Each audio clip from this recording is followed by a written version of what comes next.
पाहत आहात Loksamiksha news network आणि या आहेत आजच्या सुपरफास्ट न्यूज।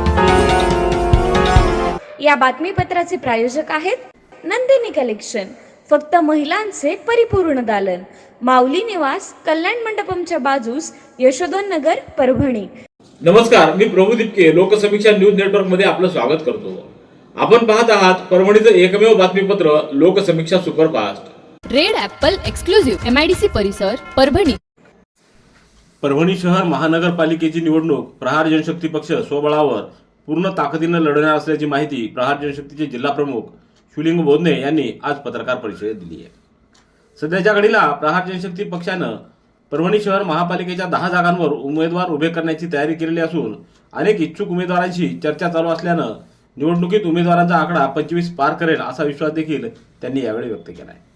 या पत्रकार परिषदेला शिवलिंग बोधने यांच्यासह केशव जाधव, रामेश्वर पुरी, उद्धव गरुड, अंकुश गिरी, सोनाली खिल्लारे, सुषमा देशमुख आदींची उपस्थिती होती। परभणी शहर महानगरपालिकेच्या निवडणुकीमध्ये उमेदवारांची घोषणा केली जाईल। प्रहार जनशक्ती पक्ष मोठ्या ताकदीने आणि हिमतीने ही निवडणूक लढवणार आहे। सध्या तरी आमचा एकला चलोराचा नारा आहे, पण भविष्यामध्ये जर समविचारी पक्ष सोबत येत असतील तर त्यांच्यासोबत जायची तयारी आहे।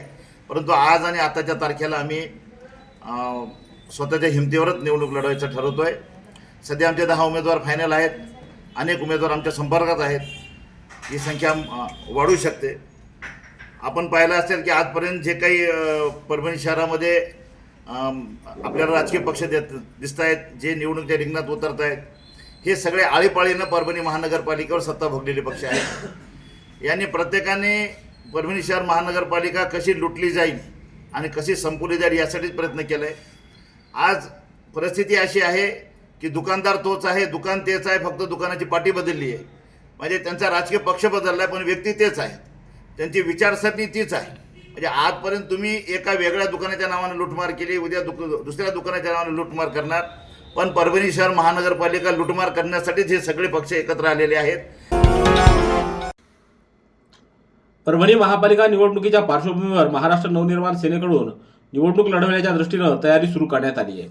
त्या अनुषंगानं 22 डिसेंबर रोजी वसमत रस्त्यावरील हॉटेल मधुरभोज या ठिकाणी पदाधिकारी व कार्यकर्त्यांची बैठक तसंच इच्छुक उमेदवारांच्या मुलाखती आयोजित करण्यात आली असल्याची माहिती मनसेचे जिल्हा संघटक श्रीनिवास लाहोटी यांनी दिली आहे। परभणी शहर महानगरपालिका निवडणूक 2026च्या अनुषंगाने जिल्हाध्यक्ष रुपेश भैया देशमुख यांच्या सूचनेनुसार दिनांक 22/12/2025 रोजी ठीक 12 वाजता सर्व इच्छुक उमेदवारांच्या बैठकीचं आयोजन हॉटेल मधुरभोज वसमत रोड येथे केलेले असून तरी या बैठकीसाठी सगळ्यांनी हजर राहावे असे आवाहन महाराष्ट्र नवनिर्माण सेनेतर्फे आम्ही करीत आहोत। सी नेत्र प्रकल्पांतर्गत परभणी शहरातल्या नारळपेठ पोलीस ठाण्याअंतर्गत 32 CCTV कॅमेरे बसवण्यात आले आहेत। नारळपेठ पोलीस ठाण्याच्या हद्दीमध्ये चोरी, घरफोडी व इतर गंभीर स्वरूपाचे गुन्हे उघडकीस आणण्यासाठी तसंच कोणताही अनुचित प्रकार घडू नये यासाठी सी नेत्र प्रकल्प राबवण्यात येत आहे।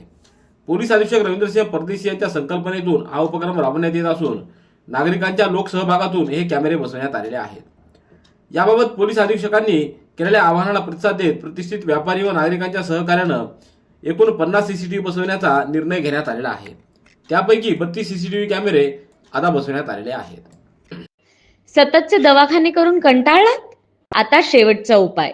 डॉक्टर गोविंद कामटे यांचे बालाजी आयुर्वेदिक निसर्गोपचार केंद्राला भेट द्या।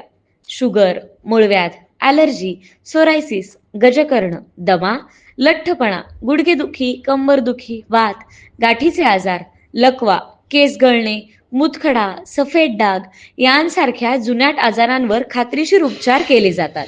दारू सोडवण्यासाठी विशेष उपचार उपलब्ध। संपर्क डॉक्टर गोविंद कामटे, आयुर्वेद विद्याविशारद, बालाजी आयुर्वेदिक निसर्गोपचार केंद्र, तलाठी कार्यालयाच्या बाजूला, वसमत रोड, परभणी। संपर्क 9921691008।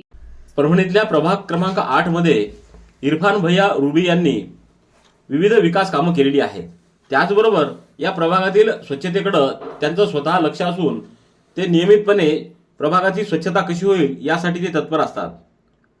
महापालिकेची स्वच्छता यंत्रणा जरी कार्यान्वित नसली तरी इरफान भैया हे या भागातील स्वच्छतेसाठी पुढाकार घेत असतात। त्यांच्या वैयक्तिक खर्चातून अनेक वेळा त्यांनी या प्रभागाची स्वच्छता करून घेतलेली आहे. तर महापालिकेच्या स्वच्छता कर्मचाऱ्यांकडून देखील शहरातील विविध ठिकाणची स्वच्छता ते नेहमी करून घेत असतात. त्यामुळंच इरफान भैया यांना या प्रभागातील नागरिक स्वच्छता दूत म्हणून आता ओळखू लागले आहेत. त्यांचे विविध उपक्रम त्याचबरोबर नागरिकांच्या आरोग्य आणि मूलभूत सुविधांसाठी घेत असलेला पुढाकार पाहता त्यांना आगामी महापालिका निवडणुकीमध्ये जनता निवडून देईल आणि त्यांनी ही महापालिकेची निवडणूक लढवावी अशी मागणी मित्रमंडळ आणि या प्रभागातील नागरिकांकडून करण्यात येते. परभणी शहर महानगरपालिका सार्वत्रिक निवडणुकीच्या अनुषंगानं निवडणूक विषयक कामकाज करण्यासाठी नियुक्त निवडणूक निर्णय अधिकारी व सर्व कक्षांचे नोडल अधिकारी व त्यांचे अधीनस्थ कर्मचारी यांचं आज सकाळी 11 वाजता महापालिकेच्या बी रघुनाथ सभागृहामध्ये प्रशिक्षण पार पडलं. या प्रशिक्षणामध्ये सर्व कक्षप्रमुख व त्यांच्या अधीनस्थ कर्मचारी यांना त्यांच्या कामाचं स्वरूप, जबाबदारी, महत्त्व याबाबत माहिती देऊन समन्वयानं व वेळेत कामकाज करण्याच्या अनुषंगानं तहसीलदार संदीप राजापुरे, निवडणूक निर्णय अधिकारी रतनसिंह सोळंके, उपायुक्त प्रज्ञावंत कांबळे यांनी मार्गदर्शन केलं. अल्पवयीन मुलीवर लैंगिक अत्याचार केलेल्या प्रकरणात आरोपी प्रशांत काळबांडे याला जिल्हा व सत्र न्यायालयानं 20 वर्ष सक्तमजुरीची कठोर शिक्षा सुनावली आहे. नारायणपेठ पोलीस ठाण्यात एका अल्पवयीन मुलीनं 25 ऑगस्ट 2022 रोजी एक तक्रार दाखल केली होती. त्यामध्ये ममदापूर येथील प्रशांत काळबांडे यानं प्लॉट खरेदीच्या निमित्तानं जवळीक साधून लग्नाचा आमिष दाखवून मे 2020 मध्ये जबरदस्तीनं शारीरिक संबंध प्रस्थापित केले. पुढे याच आरोपीनं त्याचा साथीदार राजेश काळे याच्या मदतीनं घरावर दगडफेक करत शिवीगाळ केली. तर हस्तक्षेप करणाऱ्या रतन चारक व रमन चारक या दोघांना लाठीकाठीनं मारहाण केली. तसंच आपल्या आईला देखील मारहाण केली असल्याचं तक्रारीत नमूद केलं होतं. नारायणपेठ पोलिसांनी या प्रकरणी अनुसूचित जाती जमाती अत्याचार प्रतिबंधक कायद्याची कलमं लागू करत उपविभागीय पोलीस अधिकारी अविनाश कुमार यांच्या न्यायालयात दोषारोप पत्र दाखल केलं. जिल्हा व सत्र न्यायाधीश निरंजन नाईकवाडे यांच्यासमोर सरकार पक्षाच्या वतीनं सहाय्यक सरकारी अभियोक्ता आनंद गिराम यांनी पीडिता व जखमी साक्षीदारांची साक्ष सादर केली. न्यायालयानं दोन्ही बाजूच्या सुनावणीनंतर आरोपीला 20 वर्षे सक्तमजुरी व 40,000 रुपयाचा दंड ठोठावलाय. तर आरोपीकडील दंड रकमेतून पीडिता व तिच्या आईला समान रक्कम वाटप देण्याचे आदेश देखील दिले आहेत. तर आरोपी राजेश काळे याला सक्तमजुरी व दंडाची शिक्षा ठोठावली. या प्रकरणामध्ये कोर्ट पैरवी अधिकारी म्हणून सुरेश चव्हाण, अंमलदार हनुमंत तांदळे, दत्तराव खुने, वंदना आजोळे यांनी काम पाहिलं. राज्याच्या आरोग्य राज्यमंत्री म्हणून पदभार घेतल्यानंतर मेघना बोर्डीकर यांच्या कार्यकाळाची वर्षपूर्ती झाली आहे. यानिमित्त त्यांच्या संकल्पनेतून राज्यात राबवण्यात येत असलेलं एक पाऊल थॅलेसेमिया मुक्तीकडे हे अभियान राबविण्यात येत असल्यानं या अभियानाचे राज्य समन्वयक लक्ष्मीकांत पिंपळगावकर यांनी थॅलेसेमियाग्रस्त पालकांच्या वतीनं आभार व्यक्त करत त्यांना शुभेच्छा दिल्या आहेत. Red Apple furniture, smart furniture for smart people. Exclusive Parbhani शहरातील भव्य शोरूम रेड ॲपल एक्सक्लुझिव्ह, भारतातील स्मार्ट फर्निचर ब्रँड आता आपल्या परभणी शहरामध्ये. हो, आता आपल्या परभणी शहरामध्ये. या अंतर्गत ऑफिस, बेडरूम, डायनिंग, लिव्हिंग इत्यादी प्रकारचे फर्निचर आपणास मिळेल. Bedroom set, bed, dressing table, sofa set, कपाट, डायनिंग टेबल टीपॉय आणि स्टील फर्निचर इत्यादी सर्व प्रकारचे फर्निचर तेही आकर्षक किमतीमध्ये उपलब्ध आहे. एक वेळ अवश्य भेट द्या. रेड ॲपल फर्निचर, MIDC परिसर, भारतीय स्टेट बँकेच्या जवळ, परभणी. सन 2023-24 आर्थिक वर्षामध्ये विविध योजनांमधील बाबींचं अहवाल वाचन आढावा बैठक 18 डिसेंबर रोजी छत्रपती संभाजीनगर विभागाचे विभागीय आयुक्त जितेंद्र पापळकर यांच्या अध्यक्षतेखाली जिल्हा परिषदेच्या सभागृहामध्ये संपन्न झाले. या आढावा बैठकीमध्ये जिल्हा परिषदेतील विविध विभागातील प्रलंबित प्रकरणं तात्काळ निकाली काढण्याचे आदेश पापळकर यांनी उपस्थित अधिकारी व कर्मचाऱ्यांना दिले.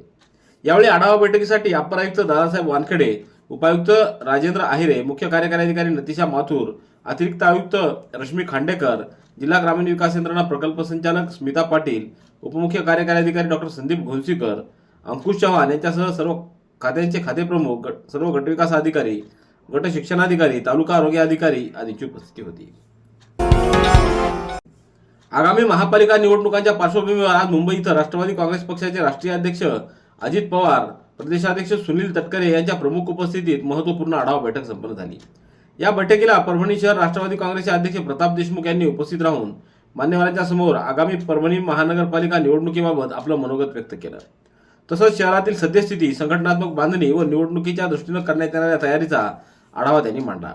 या बैठकीला महाराष्ट्रातील राष्ट्रवादी काँग्रेस पक्षाचे सर्व शहराध्यक्ष, जिल्हाध्यक्ष तसंच विविध पदाधिकारी मोठ्या संख्येने उपस्थित होते. माहिती अधिकार अधिनियमांतर्गत अर्ज करूनही वेळेत व योग्य माहिती न दिल्याप्रकरणी जिंतूर तहसील कार्यालयातील जनमाहिती अधिकारी तथा नायब तहसीलदार यांच्यावर 5,000 रुपयाचा दंड ठोठावण्यात आला आहे. हा आदेश महाराष्ट्र राज्य माहिती आयोग खंडपीठ छत्रपती संभाजीनगर यांनी दिला आहे. जिंतूर तालुक्यातल्या मानमोडी येथील क्रेशर व दगडखानी झालेल्या कथित अवैध उत्खनन प्रकरणी तत्कालीन तहसीलदारांनी संबंधित क्रेशरवर 3,84,46,400 रुपयाचा दंड आकारला होता. या कारवाई संदर्भातील माहिती मिळण्यासाठी अपीलकर्ता किशन आडे यांनी माहिती अधिकार अधिनियमांतर्गत अर्ज दाखल केला होता. मात्र संबंधित जनमाहिती अधिकाऱ्यांनी अधिनियमातील तरतुदीनुसार निर्धारित कालमर्यादेत माहिती पुरवली नाही, तसंच समाधानकारक खुलासाही केला नाही. त्यामुळे हे प्रकरण राज्य माहिती आयोगापर्यंत गेलं होतं. छत्रपती संभाजीनगर येथील विभागीय आयुक्त जितेंद्र पापळकर हे परभणी जिल्ह्याच्या दौऱ्यावर आले असताना त्यांना महसूल कर्मचारी संघटनेच्या वतीनं त्यांची भेट घेऊन नायब तहसीलदार पदोन्नतीची बैठक ही सुधारित आकृतीबंध आल्यानंतर घेण्यात यावी याबाबतचं निवेदन देण्यात आलं. यावेळी जिल्हा परिषदेच्या मुख्य कार्यकारी अधिकारी नतीशा माथुर, महसूल कर्मचारी संघटनेचे राज्य उपाध्यक्ष नानासाहेब भेंडेकर, जिल्हाध्यक्ष प्रकाश गोरे आदींची उपस्थिती होती. पूर्णा नगरपालिकेच्या 2 प्रभागाच्या निवडणुकीसाठी उद्या शनिवारी मतदान घेतलं जाणार आहे. शुक्रवारी यासाठी मतदान साहित्याचं वाटप निर्वाचन अधिकारी तथा तहसीलदार माधव बोथीकर यांच्या उपस्थित करण्यात आलं. पूर्णा नगरपालिकेच्या प्रभाग क्रमांक 1B आणि प्रभाग क्रमांक 10B या 2 प्रभागासाठी 6 मतदान केंद्रांवर सकाळी 7:30 ते 5:30 या वेळात प्रत्यक्ष मतदान घेतलं जाणार आहे. यासाठी तहसील कार्यालयातून मतदान साहित्याचं वाटप तहसीलदार माधवराव बोथीकर यांच्या उपस्थित करण्यात आले. प्रभाग क्रमांक 1B मध्ये 7 उमेदवार तर प्रभाग क्रमांक 10B मध्ये 2 उमेदवारांमध्ये सरळ लढत होतीये. रविवारी सकाळी 10 वाजता तहसील कार्यालयात मतमोजणी होणार असल्याची माहिती निर्वाचन अधिकाऱ्यांनी दिली आहे. पूर्णा शहरातील 2 प्रभागातील नगर परिषदेची निवडणूक आणि रविवारी होणारी मतमोजणी प्रक्रिया संदर्भात परभणी जिल्हा पोलीस अधीक्षक रवींद्रसिंह परदेशी यांनी पूर्णा शहराला भेट देऊन पाहणी केली. 20 डिसेंबर रोजी प्रभाग क्रमांक 1 व प्रभाग क्रमांक 10 या ठिकाणी निवडणूक होणार आहे. तसंच 21 डिसेंबर रोजी संपूर्ण निवडणुकीची मतमोजणी होणार आहे. त्यानिमित्त 19 डिसेंबर रोजी पोलीस अधीक्षक रवींद्रसिंह परदेशी यांनी पूर्णा शहरात पाहणी दौरा केला आणि निवडणुकीदरम्यान कायदा व सुव्यवस्था राखण्यासाठीचा बंदोबस्त आणि तहसील कार्यालयातील मतमोजणी व्यवस्थेची पाहणी करून तहसीलदार व निवडणूक अधिकाऱ्यांना आवश्यक त्या सूचना दिल्या. याप्रसंगी निवडणूक अधिकारी माधव बोथीकर, उपाधीक्षक डॉक्टर समाधान पाटील, सहाय्यक निवडणूक अधिकारी प्रशांत थारकर, पोलीस निरीक्षक विलास गोबाडे आदींची उपस्थिती होती. गंगाखेड शहरातल्या वसतिगृहातून गेल्या महिन्यात बेपत्ता झालेल्या मुलीला गंगाखेड पोलिसांनी छत्रपती संभाजीनगर येथून एका तरुणासोबत ताब्यात घेतले. अपहृत अल्पवयीन मुलगी ही गर्भवती असल्याचा अहवाल प्राप्त झाल्यानं तरुणाविरुद्ध गुन्हा दाखल करून त्याची रवानगी न्यायालयीन कोठडीत करण्यात आली आहे. तर बालकल्याण समितीच्या आदेशानं अल्पवयीन मुलीला सखी सेंटरमध्ये पाठवण्यात आले. पूर्णा तालुक्यातल्या ताडकळस येथील एका शेतकऱ्याचा मृत्यू 18 डिसेंबर रोजी झाला होता. मात्र आपल्या पतीला दारू पाजून त्याच्याकडून विनामोबदला शेतीचं खरेदी खत करून घेतला असल्याची तक्रार मयताच्या पत्नीनं पोलिसात दिल्यावरून 3 जणांच्या विरोधात गुन्हा नोंदवण्यात आला आहे. आशा मारुती दळवी यांनी याबाबतची फिर्याद दिली असून चंद्रकांत सोनटक्के, ज्ञानेश्वर आंबोरे व अंगद सोनटक्के यांनी दारू पाजून त्यांच्याकडून शेतीचं खरेदी खत करून घेतला असल्याची फिर्याद ताडकळस पोलिसात दिली आहे. पाथरी तालुक्यातल्या मंजरत गावातील अंजनाबाई कोपनर व त्यांची आई रामकुंवरबाई सलगर यांना स्वतःचा निवारा नसल्यानं अतिवृष्टी व पूर परिस्थितीच्या काळात झालेली अडचण लक्षात घेत आणि त्यांची नेमकी गरज ओळखून चतुरंग प्रतिष्ठाननं त्यांना मदतीचा हात दिलाय. या मायलेकींना स्वतःची जागा अथवा घर नसल्याची बाब समजल्यानंतर चतुरंग प्रतिष्ठानचे संस्थापक विलास पानखडे यांनी जिल्हा परिषदेचे माजी सदस्य रंगनाथ वाकणकर यांच्या मार्फत गावात संपर्क साधला. त्यानंतर पंढरीनाथ सलगर यांनी त्या दोघींना जागा उपलब्ध करून दिली. या कामासाठी मंजरतचे सरपंच गणेश सावंत यांनी विशेष सहकार्य केलं. त्यानंतर चतुरंग प्रतिष्ठानच्या सदस्यांनी जमवलेल्या लोकवर्गणीतून त्या मायलेकीसाठी पक्क घर उभारण्यात आले. परभणीत नुकत्याच संपन्न झालेल्या चतुरंग प्रतिष्ठानच्या 2 दिवसीय यशवंतराव चव्हाण स्मृती व्याख्यानमालेच्या समारोप प्रसंगी त्या घराचं लोकार्पण करून ज्येष्ठ पत्रकार संजय आवटे यांच्या हस्ते त्या मायलेकीला घराची चावी आणि रोख रक्कम सुपूर्द करण्यात आली आहे. 21 डिसेंबर रोजी जागतिक ध्यान दिनानिमित्त रात्री 8 वाजता हार्टफुलनेसचे जागतिक मार्गदर्शक कमलेश पटेल यांच्या मार्गदर्शनाखाली एक विशेष ऑनलाईन सामूहिक ध्यान सत्र आयोजित करण्यात आले. या सामूहिक ध्यान सत्राचा मुख्य उद्देश संपूर्ण विश्वात शांती, करुणा व एकतेचा संदेश पसरविणं हा आहे. जगभरातील लाखो साधकांनी या उपक्रमासाठी नोंदणी केलेली असून ऑनलाईन माध्यमातून एकत्र येत एक विश्व एक हृदय ही संकल्पना प्रत्यक्षात साकार केली जाणार आहे. आजच्या धावपळीच्या व तणावग्रस्त जीवनात अत्यंत आवश्यक असलेल्या आंतरिक शांतता, संयम, आनंद, सामूहिक कल्याण व जागतिक शांतीचा अनुभव यातून मिळणार असल्याचं सांगण्यात आलंय. परभणीच्या शारदा महाविद्यालय व श्री शिवाजी शिक्षण संस्था अमरावती संचलित विज्ञान महाविद्यालय नागपूर यांच्या संयुक्त विद्यमानं डॉक्टर पंजाबराव देशमुख यांच्या 127व्या जयंतीनिमित्त विशेष व्याख्यानाचं आयोजन करण्यात आलं. यावेळी घेण्यात आलेल्या कार्यक्रमाला अध्यक्ष म्हणून प्राचार्य डॉक्टर भवन पवार, तर प्रमुख अतिथी म्हणून प्राचार्य डॉक्टर ओमराज देशमुख व प्रमुख व्याख्याते म्हणून डॉक्टर गजानन जाधव हे उपस्थित होते. यावेळी व्यासपीठावर प्राचार्य संजय जोशी, प्राचार्य नितीन जयस्वाल, मुख्याध्यापिका राधिका जोशी, उपप्राचार्य श्यामसुंदर वाघमारे यांची उपस्थिती होती. रेड ॲपल एक्सक्लुझिव्ह MIDC परिसर परभणी. याबरोबरचे बातमीपत्र संपलं. पुन्हा भेटूया उद्याच्या सुपरफास्ट बातमीपत्रात. पाहत रहा लोकसमीक्षा. तुम्हाला हे बातमीपत्र कसं वाटलं याबद्दल आपली प्रतिक्रिया नोंदवा. दररोजचे अपडेट्स मिळवण्यासाठी लोकसमीक्षा चॅनलला सबस्क्राईब करा. धन्यवाद.